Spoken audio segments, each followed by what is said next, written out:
back to another episode of You Might Know Her From. With Anne and Damien. As you know, this is the little podcast that could, and we are chugging right along despite the SAG-AFTRA WGA strike that continues. We are not back with an actress episode as we usually would be. Usually Damien and I are here, best friends, queer weirdos, obsessed with actors and actresses. We are shooting the shit with each other and talking about the 1979 film Norma Rae. So we're going to get into that. We hope that if you haven't watched it yet, you're going to pause this, go watch it, and come back and join us. But we wanted to stay in your ear holes and make sure that we were, on brand with a actress-centered film about unionizing, very topical. So we're back here with you, and we're going to keep plugging away despite this strike, and hopefully the AMPTP will get back to the negotiating table and give the actors and the writers what they need and want, and then we'll be back on track with actresses in the near future. But in the meantime, make sure that you're subscribed and staying with us because we will be here come hell or high water. Anne, I have a question. Shoot. What do you think of Jake Gyllenhaal?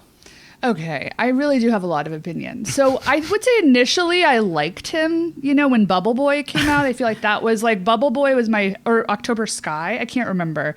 Was Bubble Boy him? Did I make that up? No, 100% you're right. And it's the lead up to Donnie Darko. It's like, yes. Oh, also he's in The Good Girl with Jennifer Aniston. And I was like, sure. Oh, no, that was maybe the first thing I actually saw him in. And I did like that movie. I have never revisited it, but my memory is that I liked it. I'm never going to look at it again. But yeah, I think I liked him. I thought he was handsome before he got all muscly and jacked and gay hot. I was into him sort of with his big bug eyes and his thick head of hair and his sort of queer adjacent sister who's seems very straight, but I had a crush on Maggie Gyllenhaal. Mm-hmm. So I was very into it, I think, from the beginning. And then I found out, that he was into musicals and musical theater. I was like, okay, I support this. And then I liked him in Brokeback Mountain. Donnie Darko was not my number one, but I understood why people liked it. But I think I had an affinity for him until his I guess this is probably within the last 10 years, started hanging around with Matthew McConaughey and Ryan Reynolds and Lance Armstrong. And I was like, you could not be more of a loser to me. So it has turned for me. And then I found out, oh my God, do you remember... Was this in the beginning of the pandemic? I didn't know his parents were screenwriters. You didn't? And I knew this. No. Meaning I didn't know that at the beginning of his career. I know that now, of course. But we went back, and do you remember we watched that movie? What the fuck name of it was? Where Maggie and Jake are teenagers, and their parents wrote the screenplay, and it starred Laurie Metcalf and who else? Do you remember this movie that we watched together on Netflix party? Wait, did it star? His parents wrote the movie. It starred somebody and Laurie Metcalf in a supporting role, and it was it was sort of a Fatal Attraction-y. Yeah, did it star Jan Hooks? Is that why we watched it? Yes, that's exactly why. Jan Hooks had a role. Deborah Winger was Deborah. Do you remember this? I know exactly what you're talking about. It's called A Dangerous Woman. It stars... Yes. Jan Hooks has literally one line. She plays the makeup woman. But we watched it for an episode that we were recording during the very beginning of lockdown when we were like, fuck, are we ever going to be out of our bubble? We need to be recording, or we want to be recording, but we can't interview people. It was just all new. And you were recording from your closet on your phone. On my iPhone, I had the equipment, but we didn't know how to get you your part of the equipment because we were afraid to meet up. And so I recorded over here, and we watched the movie on Netflix party to prepare because we were watching Jan Hooks' oeuvre to talk about dead actors because we love her. Yes. And she had a very small part in this movie that Jake and Maggie were in. Jake is credited as Jacob Gyllenhaal. I'll tell you some other people that star in it. Deborah Winger, Barbara Hershey. I mean, they are really just two sides of the same coin. Yes. Gabriel Byrne, Laurie Metcalf, Chloe Webb. Anne loves Chloe Webb. Love her. Paul Dooley. I love him from Waiting for Guffman more than anything. And then, of course, the iconic... Oh, David Strathairn is in it, too. He's not the person I'm talking about as being iconic. And then Jan Hooks as makeup girl. She's the last person billed. I cannot recommend this movie highly enough. I remember, I laughed for 20 minutes straight. I couldn't... I think that it's really upsetting because Deborah Winger's character, I think, is mentally challenged in the film. Oh, shit. Yeah, you're right. But they never refer to her as anything except for a screwball or an oddball. But this is their euphemistic, horrible language. Yeah. The movie is really bad and has terrible politics. But I have rarely enjoyed a film more. And the female cast is excellent. Also, David Strathairn's super hot. But anyway, I don't even know why the fuck that came up. But Jake Gyllenhaal. We were talking about the Gyllenhaals are in it. Yeah. So anyway, I'm not into the Gyllenhaals at this point. What say you? Well, I am into Maggie because she seems like a New York theater rat and like a strange person. I loved Secretary. Yeah. I think she's also in Donnie Darko. I think she plays his sister. I was obsessed with the Don Roos film Happy Endings when that came out, and she plays like a sort of like a cabaret singer, and she sings like Billy Joel covers, and she's like a decent singer for an actor. So I love Maggie. I have a soft spot for her. Jake, as you said, I was into like the beginning of his career. What I will say, like my resistance to Jake, because we saw him in that beautiful production of Little Shop where he starred opposite Ellen Greene, and we were like, and I was sort of like eye roll about it because I was like, he's too hot to be Seymour. It like doesn't make sense. Give me Rick Moranis. But he seemed like he had a lot of reverence for, I mean, based on what I saw from the stage, he had a lot of reverence for Ellen Greene, and he was very good, and she was He did not take up too much space, and it really felt like he was honoring her performance and just, like, taking a step back at every moment to let her have the shine, and it was still, like, the loudest ovation I've ever heard in a New York City theater my entire life. It was incredible. So, yes, he has goodwill in my book for that. But my resistance to him is that I feel like he seems a little bit, like, performative as a serious actor, and also like I feel like he's pandering sometimes to like a subset of people. Like I think he like likes that gay men like lust after him, but I don't think he's actually gay. I think he's just like wants to be like a theater guy. Like he like wants to be Mandy Patinkin, but also he wants to be a movie star. So of course he like I don't know why, but he irks me. I love it. He irks me. You know, I love a strong opinion with a small basis in reality. It's exactly what it is. Like I don't even know the foundation of our friendship. It's like I also like still love I hold a grudge to me against Mandy Patinkin for like spitting. I wasn't there, but he allegedly spit on Toni Collette. She also was apparently a nightmare too. They both were nightmares. But like I just think here's the thing. Mandy Patinkin has a lot of goodwill now because his fucking son made like a cool, goofy Instagram. He stepped down from The Great Comet, Homeland. Cool. He also has apologized for his past behavior, which I feel like literally no one does. I agree. He was like, I was a dickhead. And I was like, okay, you get credit. I agree, but I just don't think women are often offered that same grace. And so I think like a very method actress who was pandering would be called out as such. And I do think we give lots of women passes. Like I think that Taylor Swift panders to people, and she gets a pass because like people don't call her out because she's so massively famous and she's like a pop star. But I think when it comes to actresses, whether it's theater or film and TV, actresses are labeled as difficult and divas. Like we love Mariah Carey being a diva. We love Patti LaBelle being a diva. We love Taylor Swift being, like she's allowed to create her own narrative. Like you're a hater if you come for her. Why do we have to compare her to Beyonce? Whatever. But then in actresses, they are painted as difficult, and like if they're method, it's like God forbid, let's release the voicemail where they went crazy. But when Jake Gyllenhaal is like method to be in a production of fucking not George M. Sunday in the Park? We wish it was George M. Yeah. Sunday in the and Park he was George. great in that. But also, he was good. he's a Mandy Patinkin wannabe ass, and I don't have time for it. So I want my gay brethren and my queer sisterin to get off his jock because I just don't think he's cool enough to be gay. 1,000%. Has he been on the picket line? Haven't seen him. Haven't seen the Gyllenhaals, and I'm worried about it. One day when Maggie Gyllenhaal says yes to this interview, I will do I'll be so grateful that Anne makes show notes so I can search for this episode and we'll delete it. We'll say, get it off the RSS feed, but also save it to the hard drive first so we don't forget our opinions. 1,000%.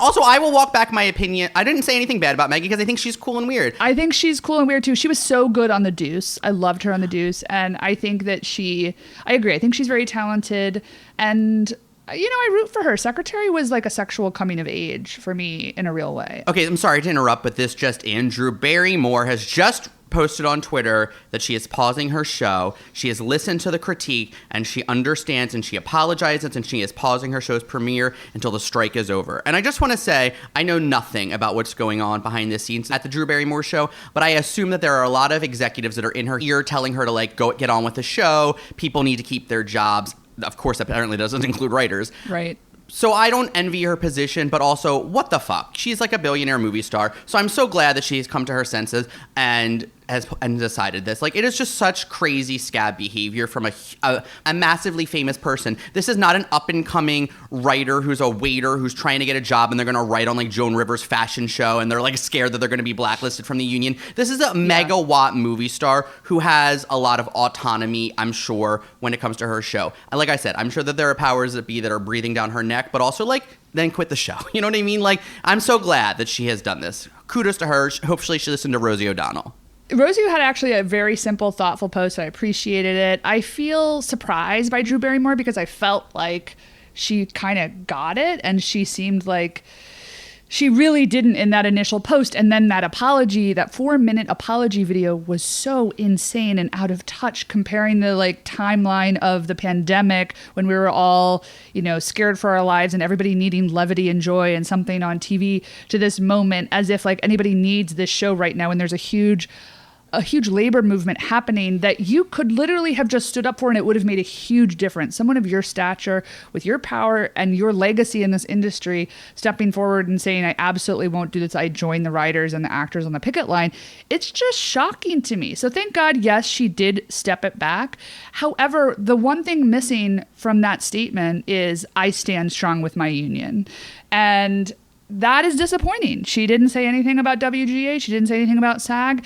And I find it continually disappointing how hard it is for a number of high-profile people who I think are mostly just, for me, I think the biggest issue is that they're executive producers. They have their own production companies. And so they are not willing to put that on the line, despite the fact that a lot of them, not Drew Barrymore, but came up in, you know, raggedy actor, writerly ways and now are highfalutin and refuse to stand with the working class. Not into it, but good for her. She ran it back. I appreciate that we all should be given enough grace to make amends, but I'm very interested to see what the fallout will be for her moving forward. I think the show will never recover, and that's fine. I don't care. But I'm wondering how her career will, if at all, suffer in terms of people that will work with her or want to like work with her production companies, writers in particular. Yeah, I guess TBD, but I guess thank God she came to her senses. But yes, very strange and disappointing. I mean, I think it's all wrapped up in this thing. Like, what we're here to talk about today is that we're book clubbing Norma Rae. We've been posting about this on social media. We've sort of been teasing this at the end of every episode that we've recorded, if you've listened till the literal very end, but we haven't gotten around to it. And we support labor unions here at You Might Know Her From. And I think watching the film was, I don't know, like, it was just like a human story about this small town. And I don't know, people are constantly overworked and overlooked and don't get fair compensation. And we are, in my opinion, and this is like a real, like, maybe simplistic view of it all, but I just feel like we are so conditioned to like be grateful to have a job and grateful to get to pay our bills that like to push back is to challenge our livelihood, challenge our stability. And so Drew Barrymore needed to wake up, but also let's talk about Norma Rae. Let's get into it. I feel like we couldn't have been more topical. So a little bit of backstory. The movie came out in 1979. It was directed by Martin Ritt, and the screenplay was by Irving, Ravetch, and Harriet Frank Jr. So the three of those people collaborated on HUD and also The Long Hot Summer. So I feel like they have sort of like a social conscience in terms of the art that they were creating in the 70s. I have not read the book that this was based on. So it's based on a true story of this woman that worked at a plant in North Carolina, and she was fired from her job and then helped organize a labor union at her former workplace and succeeded. And then they based a movie on the book that she wrote about it. Apparently, Crystal Lee was not happy with the movie. She wanted it to be a documentary, but maybe someday somebody will. Well, also, she apparently made like no money off of it, and she's dead now. Yeah. So that's deeply fucked up. And, you know, part of the labor movement in general. So let's get these people paid for the stories that win people Oscars. Sally Field, of course, Norma Rae holding the big union sign, won Best Actress for it. Who else was nominated that year? Do you know? I do. I did look it up. Okay, so Bette Midler for The Rose, which I love. Marsha Mason in Chapter 2, haven't seen. Same. Jane Fonda in The China Syndrome, loved it. Jill Clayburgh in Starting Over, which I haven't seen, but that movie also starred Burt Reynolds, who just happened to be dating Sally Field during the filming of Norma Rae. So after I watched the movie, I was doing some like light research, and I had read that he told her not to do the movie, and then she broke up with him after after she wrapped filming it. I think she also has said like since, which is interesting because like I don't think of her as being like like she is a woman of a certain age now and like entered her character actress years, but I don't think of her as being like a broad the way I think of other people in her era. Yeah. But she is kind of, because she was so cutesy. She was like Gidget, and like the flying nun is her too, right? So I feel like she is. Yeah, she does not strike me as sort of a broad who's dishy, but she is, and I believe she also has recently said like Burt Reynolds was a bad kisser, and like he was her partner for many years and is dead. So it's like a cool thing to say like on a talk show.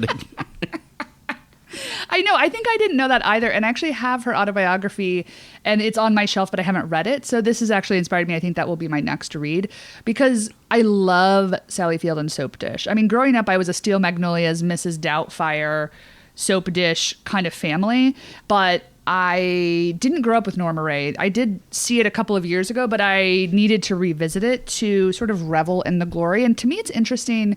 I was like, Sally Field gets cast or had been cast as like Southern a few times, also like Places in the Heart, right? Mm-hmm. Which she also won an Oscar for. And I was wondering, that is her "you like me, you really like me" speech. Yes. Right. Not this Oscar, which was, she won in 1980. But I was sort of like, where is Sally Field from? California. Definitely not the South. She's also Southern in Steel Magnolias. Yeah, exactly. And so I think I grew up thinking that about her, even though like Mrs. Doubtfire and Soap Dish and lots of other things and Brothers and Sisters, which was much, much, much later. And you watched, I did not watch. I watched. I don't know that I watched the final season, but I watched most seasons. But wait, as a person who I think when you were in your acting days have a good ear for dialects, what do you think of her Southern dialect? Well, okay, so I was going to maybe avoid this topic, but I'm glad you brought it up.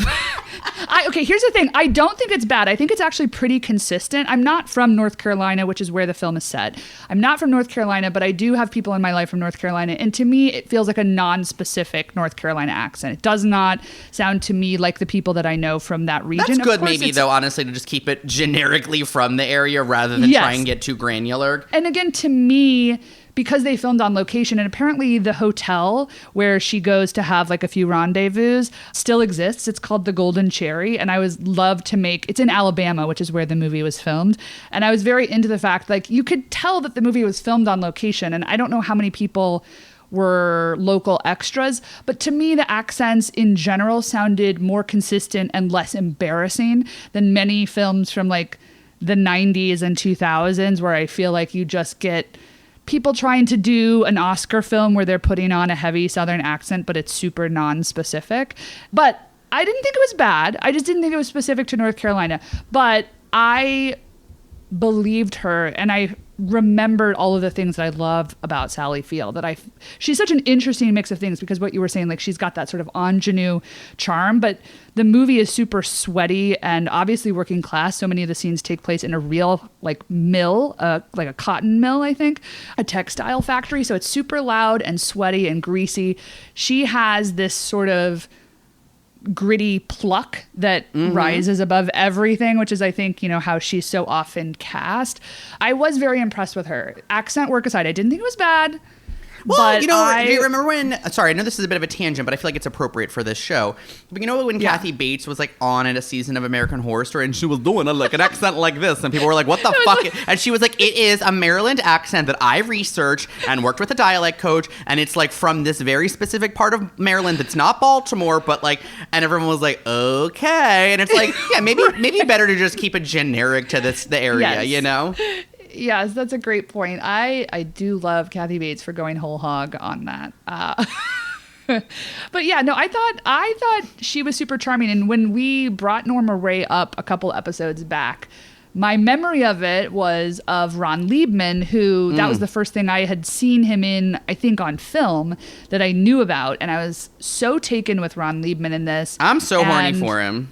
He's so hot, right? Yeah. Like, and he won the Drama Desk and the Tony for originating the role of Roy Cohn in Angels in America on Broadway. Yes. Which to me is astonishing, and I would have died to have seen that original cast for Marsha many reasons. Oh my God.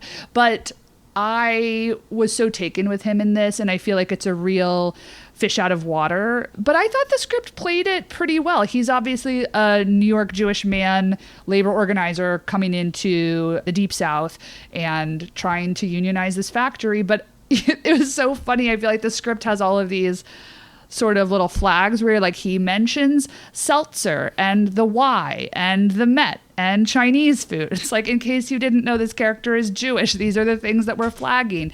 But I actually thought what felt sort of heavy-handed at the beginning actually opened up into this sort of beautiful intellectual love story between the two of them. And I got it wrong. Like, he isn't the love interest, you know? And I thought that was actually the most exciting tension in the entire film. What are your thoughts on like the movie as a whole and that his relationship with Norma Rae? His character's name is Ruben Warchowski.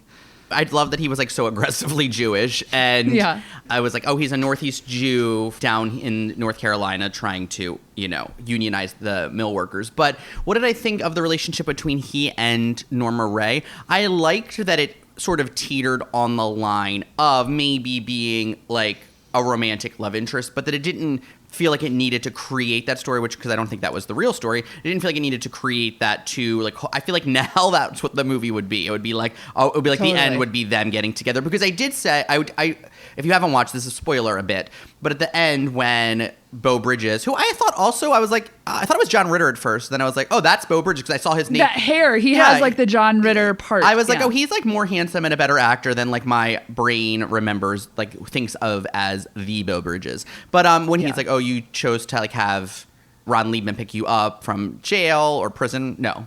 Yeah, he like bails her out. Yeah, when she chooses to have Ron Leibman pick her, like bail her out, and he says like, oh, you called him, and she's like, yeah, and he's like, have you slept with him? And she's like, no, and she's like, but he is in my head. I thought that was like that. You had texted me and said like, I do think the movie is sexy, and I agreed, but I felt like in an intellectual way, and I thought that I felt like it was maybe even heavy-handed, so to not make him like.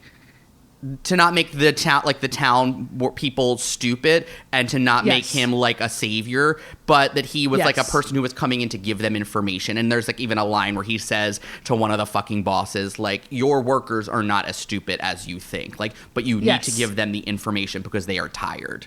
1,000%. I think that's the script. I think the script was actually so much more nuanced than if it were to be made today. It would be really self-righteous and silly and heavy-handed.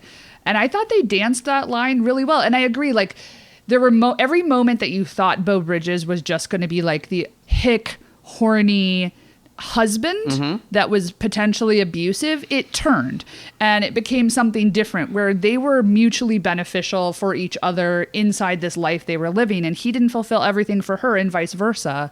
But that moment, he's in my head. And then Beau Bridges accepts that and says, like, I will be here for you when, you know, for our kids, for you, for me, as we age, as we die. And then they go to bed together and she puts her arm around him. And I was like, this is reality. This is hot because this is a lived experience. It was a human experience, and it felt like I read somewhere that the piece where she like wakes her kids up, there's three of them, and the other one is Beau Bridges' daughter, because she's like Alice is his she's just like there, from some other relationship. She has like nothing getting any of the information, but where she like basically is like, I've like gotten around town. I've been with many men. People are going to say awful things about me. I've now been arrested. Like, your dad is not your dad. I was married to your dad, but he's dead. Here's photos of him. I was not married to your dad. He's still around. He's never been involved. Here are photos of him. Like, I love you more than anything, and I'm not perfect. I thought that was really well written, and then I read that was like that piece of information, like that part was based on, in like that happened, like that was a real piece, and I was like moved. That like kind of gave me goosebumps. To circle back to what you just said about them going to bed together, I felt like that felt so, I don't know, it just like it felt real to be like, she said like, if you are going to go into the mill, if that's going to be what you all do, I want the working conditions to be better for you. And I just thought like it felt real. It felt like a real thing. And like, I didn't feel like they made her like some weird, like, perfect. Like, it didn't make her a perfect mom, certainly, but it didn't. The story was not framed that she was this hero because she was trying to do this for her kids. It was like one of the inciting incidents in the beginning is like her mother, who also works in the factory, like going deaf momentarily, like briefly, and they were like, "It's fine," and she was like, "It's not fine." And then like, she can go home for the day then, but like otherwise she won't have a job. And they were like, this happens sometimes. Where like, you're deaf for a fucking day. So I feel like, but they didn't position Sally Field as like doing all of this because she like was a great mom and a great woman. They positioned it like Norma Rae was doing this because the working conditions were so fucking awful. So I really liked that little button at the end because I thought it was a perfectly human, real life thing. What's interesting about movies before the 90s, I mean, I don't know if this is true of 80s films, but obviously the Academy Awards had existed for many years before 1980. But there's something about movies in the 70s that were, let's say, quote unquote, Oscar films. There was just like a social conscience to this movie that didn't feel rooted in getting Oscars. And maybe that's untrue and simplistic, but in the ways that if this movie were to be made today, I just think it would still try to have a social justice angle, but it would really be positioned in terms of like, how gritty can we make the lead actress, and how ugly and how dirty and how many like incredible speeches can we give her to have that be her Oscar clip. And maybe it's just because the campaigning didn't exist in the 70s and 80s the way that it did post Miramax and Harvey Weinstein. Completely. So, you just read my mind. Again, maybe this is a simplistic view, but I do just think that the script was way more nuanced and the direction was beautiful and simple. And like, they filmed in a real factory and the fucking dialogue was hard to hear and it was sweaty and hot and painful and loud, but it did not feel Oscar baity in the way that so many movies that are made these days do. And that's what I loved about it. Yeah, certainly we were not alive in the 70s and certainly not able to be watching this film. But I was wondering the same right. thing, like, how was this film positioned? And I do, like, it's my go-to. Like, I think that Harvey Weinstein, aside from just being a rapist and a predator, also, like, changed the way movies were made, because then people, like, Miramax created this thing where people were making movies for awards. And I wondered how this movie was, like, if that was part of the fibers of the whatever, putting it together. But then I was thinking of North Country. I was trying to think if there was a film similar. And I thought about, North Country, which I rewatched somewhat recently when we interviewed Jillian Armenante, whenever that was, season 2, maybe season 3. And I rewatched it, and I remember thinking it was good, but more heavy-handed. But now I'm almost, like, more curious to go back and rewatch it, because I feel like it's the most modern union film that I can think of off the top of my head. Certainly one that centers women. Yes. So I say all of that to say I agree that this movie didn't feel...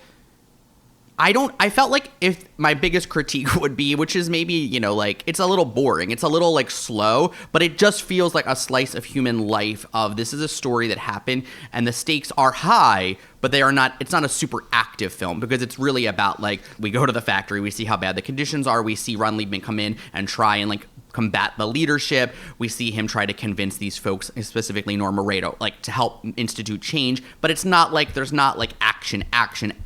Yeah. But I think because of that, it is sort of like beautifully subtle in the ways in which it is communicating that like labor conditions should be fair, equitable, safe, and that we shouldn't be like at risk of losing our jobs for challenging the working conditions.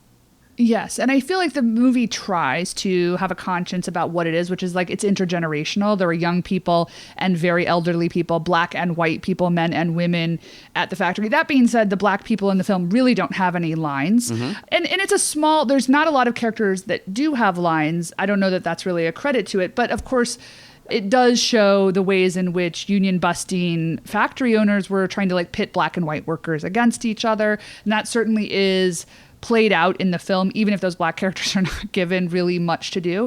I think that the movie is really like an intellectual coming of age, and that's why it feels like this sort of quiet story, even though so much of it is so loud. And as you said, the stakes are really high, but it really is this sort of coming into one's own power for Norma Rae. That being said, I don't think it feels savory. I think you pointed that out. It feels like Ron Leibman certainly is the inciting incident for her coming into her own sort of like knowledge of what her labor is worth and what her life and her work is worth. But yeah, I would say like generally that scene, one of the scenes that I really loved was that the skinny dipping scene or the scene in the lake where they were sort of swimming together. And again, there's clear that there was like tension between them, but there was so much of her watching him as opposed to him watching her. And I feel like what was not true in the movie, which I loved, was that like he was not gazing at her as this sort of like poor, sweet, dumb, slutty hick who can bring a lot to the table for him. I feel like he saw her as an equal in many ways, and that was what drew me into the film. So I don't know. I think like overall, I would say for me it was an 8. Like I would say I would give it like an 8 out of 10 in terms of personal enjoyment and like it staying with me and me wanting to continue thinking about it.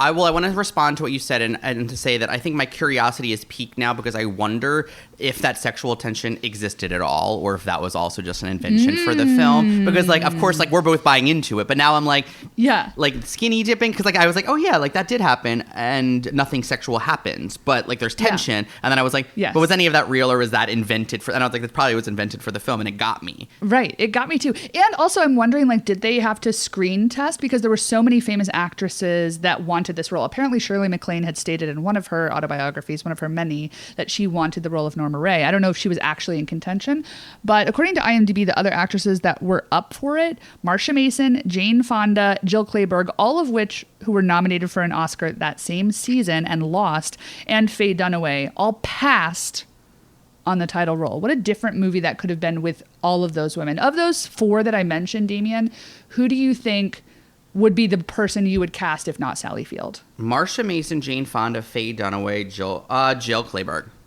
Really? Okay, see, I was going to go Marsha Mason because for me, she has more of like a working class vibe than the other 3. Because like Jill Clayburgh to me has such a patrician face. Yeah, okay. I think I needed to be... Marsha Mason, the only thing I can think of, I don't know sure if this is right, with all due respect, I think the only thing I can think of is that she's Judy's mom in Me and My Shadows. I love you. I was hoping that's what you were going to say. Yes, she played Ethel Gum in Me and My Shadows. Based on Lorna Love's book, the TV movie starring Judy Davis and our beloved Tammy Blanchard. You're right. I know she was so famous for so long, and I feel like why doesn't Marsha Mason keep getting parts? Did she die? Marsha Mason is still alive. She's 81. Can we get Marsha Mason? She's from St. Louis. You know that's already a step in the right direction for me. But you know what? Guess what? She is in Drop Dead Fred. Oh, I love that movie. I know you love it. And I've never seen The Goodbye Girl, which is really a blind spot for me. I feel like The Goodbye Girl is something that many people love that I need to see. The Goodbye Girl? The Goodbye Girl. The Goodbye Girl. I don't know why I was saying it weird. The Goodbye Girl. No? The Goodbye Girl. Anyway. The Goodbye Girl. Folks, yeah. I also would give this movie a solid B, maybe a B-. Okay, why the minus? Just purely because I felt like it was a little boring. There was like a middle section where I was like, this is a little boring. And then I paused it and I was like, actually, there's not a lot of time left. So like I appreciated that it moved. But it just like, it's not a lot of action. But like, it is a beautiful little slice of life. And I love nothing more. I will always reference this. I love a character-driven, small film that it's just about a human experience. I love Union Square starring Patti LuPone and Daphne Rubin Vega. Also Mira Sorvino, who is going to be on Dancing with the Stars. And who's the other and Tammy Blanchard. What a cast. I mean, God, let's revisit that. It really is. We should revisit it. Folks, please go try to find Union Square. I just wanted to say, Norma Rae was impossible to find. Guess how we did it? I'm not proud of this, but we were like, oh, can this movie even be watched by people? We both did free trials of Cinemax in order to watch this film. Will I be canceling that in 6 days so I'm not charged again? Yes, I will. And I'm sorry to say that I don't own this movie on DVD. It's harder and harder to find shit. It disappears. The quality on the streaming is not good. It's not remastered. The audio mix is bad. I watched it with subtitles. So I'm sorry that there isn't a more high quality way to watch it, but that's how we did, and hopefully you can do the same. I completely co-sign this. Use that Cinemax free 7-day trial. And if you didn't watch it with us, please watch now and then slide into our DMs and let's continue this discourse. I want to say this about movies. When I was like in the heyday of my movie watching, which now was like 30 years ago, when I was watching movies all the time, there was like a period where I was like ferocious, ravenously consuming films. I remember seeing, I forget what it was like Mystic River and Sideways. It was like something like that. Or like maybe it was like $1 Million Baby and Sideways, whatever year that was. And I remember thinking like this movie, like Mystic River was incredible and Sideways was like fine. all these years later, I like barely remember anything about Mystic River or Million Dollar Baby. I remember like plot points and certain performances, but Sideways has really stayed with me. It was such I loved all the performances. It was so small and so peculiar, and like Virginia Madsen's like so good, and it's like a shame that she now is like not in things. But I wonder now, I'm feeling like maybe Norma Rae, because of the smallness and like the character-driven subtlety of this human story, as I keep saying, will stay with me. Let's see. I think it's going to. I'm going to say the other thing that I really love that I forgot to mention is the Oscar-winning song from this film, So It Goes, written by none other than David Shire, who is married to our beloved Didi Khan. Right. So David Shire did the music. If you don't know, which you probably do if you're a person who listens to this podcast and are still listening nearly 40 minutes in, David Shire was married to Talia Shire, who is a Coppola. She then went on to marry up some producer, and she has Jason Schwartzman as a son. And then David Shire married our beloved Didi Khan, who, of course, you know as Frenchie in Grease and from Shining Time Station and many other things, who is just the best. You might know her from Skating with the Stars. You remember? Folks, we hope that you enjoyed movie clubbing Norma Rae with us. If you did, let us know, because, you know, as we said, the strike is still going on. As of today's recording, SAG-AFTRA is going on 2 months plus, and the WGA is going on 4 months. Is that right? They went on strike on May 2nd.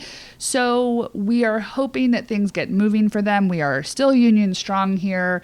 Please get the word out. Let people know. If you listen to the last episode with Jody Long, I feel like she articulated what this is. This is a strike for the working class, and I think people have framed the narrative in a really unfortunate way. So Norma Rae is the fight for SAG-AFTRA, is the fight for the WGA, is the fight for the United Auto Workers Union.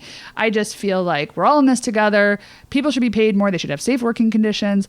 Let's keep it moving. Let us know if you liked Movie Book Club, because we'll be back on this tip. If you have suggestions for things, Damien and I have a running list of blind spots, things we've never seen that we've been talking about watching together for 10 years. Jumpin' Jack Flash. Maybe it's next on the list. Yeah. It's embarrassing that we haven't seen Jumpin' Jack Flash. We've been talking a lot about when the strike ends, moving over to Patreon and dropping more episodes of just the two of us. So if you like what we're doing here, let us know. You know, we can book club things. We can watch Union Square. We can watch North Country. We can watch Jumpin' Jack Flash.